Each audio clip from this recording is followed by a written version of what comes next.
ஒரு டிக்கெட் 4 படம் உங்கள் டிஸ்னி பிளஸ் ஹாட்ஸ்டாரில்.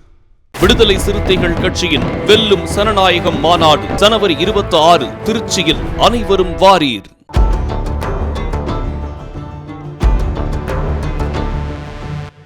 நீ செத்தாதாண்டி எனக்கு நிம்மதி. பெண்ணின் தகாத பழக்கங்கள். மகள் வளைகாப்பு நிகழ்ச்சியில் நடந்த சம்பவம். ஆண் நண்பரின் அதிர்ச்சி திட்டம். தடதடக்கும் தர்மபுரி.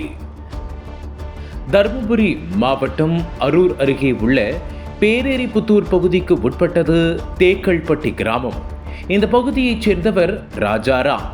44 வயதான இவர் தான் வசிக்கும் சுற்றுவட்டார பகுதிகளில் கட்டிட வேலை செய்து வருகிறார்.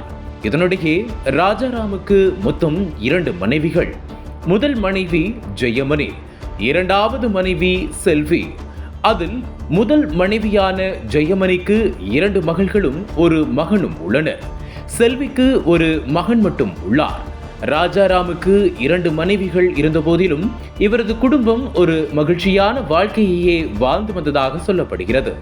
இந்த நிலையில் முதல் மனைவி ஜெயமணியின் மூத்த மகளான கிரேசி என்பவருக்கும் அதே பகுதியைச் சேர்ந்த கதிர்வேல் என்பவருக்கும் சமீபத்தில் திருமணம் நடந்துள்ளது. இதனிடையே இந்த குடும்ப நிகழ்ச்சிகளின் போது ஜெயமணிக்கும் ராஜாராமின் பெரியம்மா மகன் பாறை வளவு கிராமத்தைச் சேர்ந்த மனோகரன் என்பவருக்கும் பழக்கம் ஏற்பட்டுள்ளது. மனோகரனும் ஏற்கனவே திருமணமானவர். இதனிடையே இவர்களுக்குள் ஏற்பட்ட இந்த பழக்கம் ஒரு கட்டத்தில் தகாத உறவாக மாறி இருவரும் அடிக்கடி தனிமையில் சந்தித்து உல்லாசமாக இருந்து வந்தனர். நாளடைவில் இந்த விவகாரம் ராஜாராமுக்கு தெரிய வந்துள்ளது. இதனால் கோபமடைந்த ராஜாராம் தனது மனைவி ஜெயமணியையும் மனோகரையும் கண்டித்துள்ளார். மேலும் இந்த தகாத உறவு பிரச்சனையால் இவர்களது குடும்பத்தில் அடிக்கடி பிரச்சனையும் ஏற்பட்டு வந்துள்ளது. ஆனாலும் ஜெயமணியும் மனோகரனும் தங்களுடைய பழக்கத்தை கைவிடவில்லை. அதே வேளையில் கடந்த 4 வருடங்களாக இவர்கள் இருவரும் தகாத உறவில் இருந்ததாக சொல்லப்படுகிறது. இந்த நிலையில் ராஜாராம் தனது குழந்தைகளின் நலன் கருதி ஜெயமணியுடன் வாழ்ந்து வந்தார். அதே நேரத்தில் ஜெயமணி வேறு சில ஆண்களுடன் பழகி வந்ததாக சொல்லப்படுகிறது. இதனால் ஜெயமணிக்கும் அவரது ஆண் நண்பர் மனோகரனுக்கும் இடையே தகராறு ஏற்பட்டு வந்துள்ளது. இத்தகைய சூழலில் ஜெயமணியின் மூத்த மகள் கிரேசிக்கு வளைகாப்பு நிகழ்ச்சிகள் நடந்தது.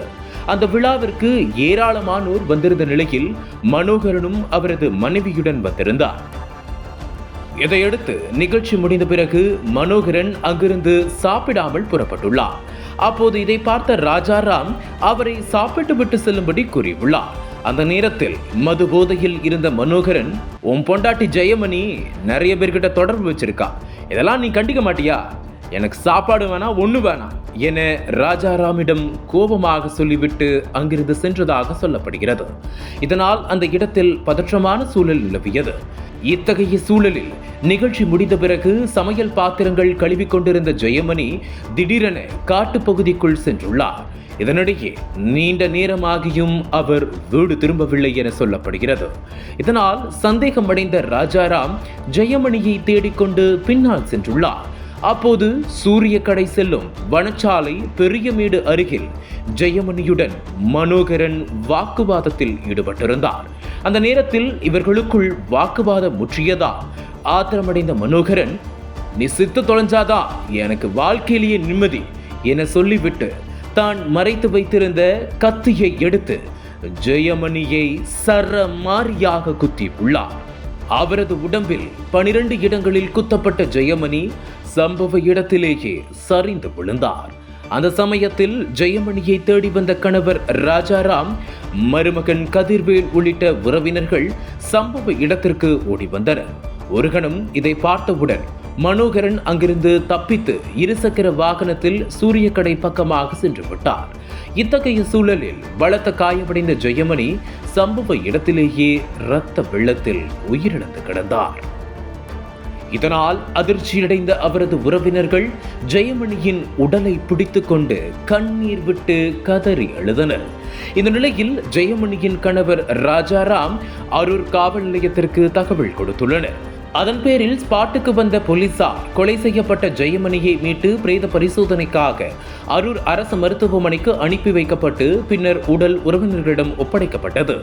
இதனிடையில் இச்சம்பவம் குறித்து வழக்கு பதிவு செய்த போலீசார் கொலை செய்த கொலையாளி மனோகரனை தீவிரமாக தேடி வந்தனர். அப்போது மனோகரன் கோம்பை பகுதியில் மறைந்திருந்ததாக போலீசாருக்கு ரகசிய தகவல் கிடைத்தது. அதன் பேரில் அங்கு சென்ற போலீசார் மனோகரனை கைது செய்தனர். இதனையடுத்து அவரிடம் மேற்கொண்ட விசாரணையில் ஜெயமணியை மனோகரன் கொலை செய்தது உறுதி செய்யப்பட்டது. தொடர்ந்து மனோகரன் மீது வழக்கு பதிவு செய்த போலீசார் அவரை நீதிமன்றத்தில் ஆஜர்படுத்தி சேலம் மத்திய சிறைச்சாலையில் அடைத்தனர்.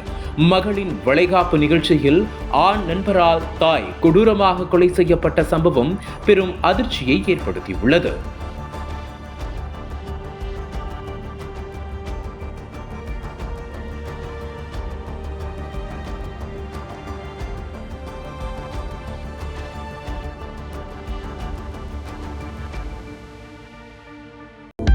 அனல் பறக்கும் செய்திகளை அப்டேட் செய்து கொள்ள நக்கீரன் களத்தை இப்பவே சப்ஸ்கிரைப் பண்ணுங்க.